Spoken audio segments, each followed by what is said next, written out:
hell! Ah! What's wrong with you people? I mean, what even is that? Candy floss?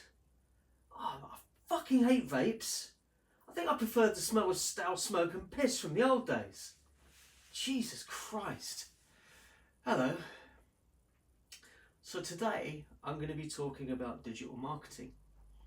But digital marketing without cookies, can you imagine? So this comes up every so often. Google threatened to kill a cookie, or various things go on with access to stored data on cookies or shared data, and everybody shits the bed and starts to think, oh no, what are we going to do? So I wanted to take you back to the beginning of my marketing career. So I left architecture. I used to be an architect. So I left architecture in the kind of mid to late 90s.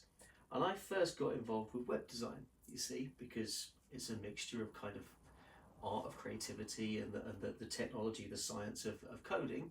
I'm an architect, creativity, building, enclose the build environment, user experience, etc. So it was a natural shift to me. And sort of come 96, which was 2 years after I discovered the web and only 3 years after it became public, I got my first client commission. Designed and built a website, went really well, and I found myself with a web design agency. And not long afterwards, kind of 98, 99, I had a team, and we started doing lots of what we at that time called digital marketing. Now, interesting thing here is this predates Google, it predates YouTube, it predates all of social media. In fact, it predates Google Analytics. So all of the things, all of the engineering tools that we find now are so popular and used in digital marketing just weren't around. So what did we do? Well, we took a step back. We kind of took lessons from traditional marketing and we applied them to the digital realm. So we would define our ideal consumer. We would try to work out where we could find them. Now, as I say, there were no cookies, there was no social media, so it was more there about kind of which forums might they be going to based on their interests or what we know about them or the product that we're selling. Which newsletters might they sign up to? Which publication websites might they use? And even kind of what interest might they have registered somewhere with for us to use a leased email list, because that was one of the main ways of getting out at the time. So we'd define our market, we'd define where we could find them. The important things then were how we could create a call to action that would draw them to a destination with a hook, keep them there and get them to, I guess you'd probably say, make a transaction. Not necessarily a purchase, but it might be registering for something or playing a game, which became a very important tool for us, gaming and kind of promotional mechanics. And then what do we want to do with that? So starting off with the ultimate goal, I did a lot of stuff in entertainment, movies, TV, etc. So our ultimate goal was usually a combination of let people know that something is being released and give them an opportunity to either buy it or sign up to a newsletter or owned kind of ecosystem for the brand.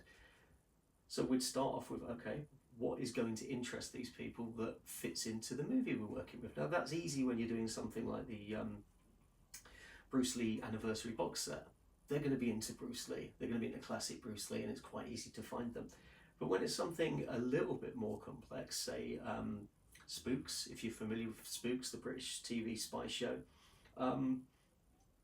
we eventually found some sites where we could do some digital display advertising based around people that liked detective movies, detective shows, and also we leased an email list of people that liked various kind of detectives, from Sherlock Holmes through to even James Bond. It's kind of spy stuff in there. And what we then had was, okay, well, how can we get them interested?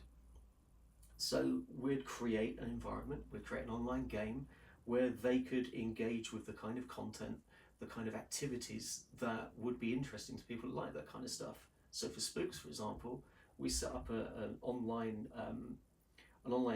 desk where basically you were part of the Spooks team and you're getting reports coming in from various people on the ground and the boss coming in and shouting you out and stuff like that. And what you had to do was basically solve the problem. So we got to the end of this and you had to file your report. All good fun, but in order to make it more engaging, we add a prize on the end of it. So the prize would usually be something related to the theme, the product, but not the product itself. So we'd never give away the box set of a promotion we're doing for a box set. And so basically we'd give people a chance to win something. And then of course what we want to do is to create some more earned media. So we always used to talk about owned media, i.e. their website. Now we'd use their social channels as well. Paid media, which back then was mainly digital display, so we might do a takeover of Empire magazine. And earned media, which is kind of shares. And of course this predates social media, so all the shares was done via email. So where we could give people a reason, an inherent reason to share the campaign, the promotion, we would build that in as well, which would amplify. And so it was quite a simple model, but it was always kind of creative and it was always kind of fun getting out there. But then crucially, this all has to have a business means. So what were our metrics? Well, as I said, we started this before Google Analytics. So a lot of the kind of attribution metrics didn't really exist. Now our guys were smart enough to code in referring websites so we could capture that when people signed up to an email database. But ultimately it was about two things, maybe three depending on the nature. So number one was impressions, or realistically what we want is reach, but sometimes you can only get impressions. How many people have seen this campaign who might now know that this movie's coming out, this box set's coming out, this show's coming on TV, this product's being released? So reach, super important. And the other one was registration. How many people had opted in to the email marketing database? Because again, these would all run before launch of the product. And so we would then be able to remarket to them via the email that they'd signed up to, that the thing was out, and follow-ups, and basically create more direct sales through that. Sometimes we were selling pre-orders of a DVD, for example, or selling cinema tickets through partner chains, and we were able to track that as well. So our metrics weren't the complicated metrics that we're used to these days. It was very much about reach, registration, conversion. That was it. Now, we couldn't always tell you what worked and what didn't work, but we knew how to make the channels work and we knew how to get the message out there. And that's the thing, I think we've kind of lost, in a lot of digital marketing, we've kind of lost that creative edge.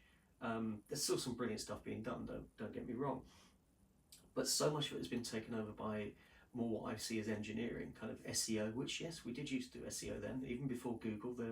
There were search engines before Google.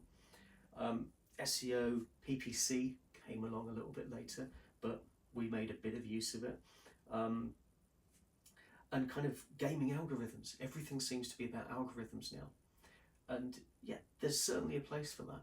But if we are going to get to a world without cookies, without the shortcuts, the engineered shortcuts, we need to take a step back to what worked before on digital platforms and what's worked forever in marketing. And that is a good idea delivered to the right people in a way that makes them care. Hope that's interesting. I hope it's more interesting than that bastard over there and his vape. I hate it. Why do these people feel that they can just blow this crap in your face? I'm sick of your stuff in my face, mate. No, I don't want a Cadbury's cream egg.